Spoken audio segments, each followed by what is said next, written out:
ভোটের পরে বোমাবাজি, মুম্বাই থেকে তৃণমূল নেতা গ্রেফতার। শিবপুরে বোমাবাজির পরে বেপাত্তা, মুম্বাই থেকে পাকড়াও করা হলো তাকে। গ্রেফতার তৃণমূল নেতা শামীম আহমেদ, জামিল আক্তার, আফতাব আনোয়ার। হাওড়ার প্রাক্তন তৃণমূল কাউন্সিলর শামিনা বানোর স্বামী এই শামীম আহমেদ। মুম্বাইয়ের দেবনারের আবাসনের 8তলার ফ্ল্যাট থেকে 3 জনকে গ্রেফতার করা হয়েছে।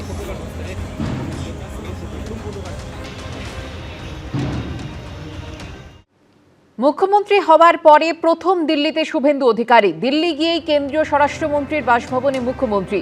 দুদিনের সফরে আজ প্রধানমন্ত্রীর সঙ্গে দেখা করবেন তিনি। আজ সকাল 10:30 নাগাদ প্রতিরক্ষা মন্ত্রীর সঙ্গে মুখ্যমন্ত্রীর বৈঠক রয়েছে। আজ সকাল 11:45 রাষ্ট্রপতির সঙ্গে মুখ্যমন্ত্রী সাক্ষাৎ করবেন। আজ দুপুর 3টে উপরাষ্ট্রপতির সঙ্গে দেখা করবেন মুখ্যমন্ত্রী। আজ বিকেল 4:30 প্রধানমন্ত্রীর সঙ্গে মুখ্যমন্ত্রীর সাক্ষাৎ।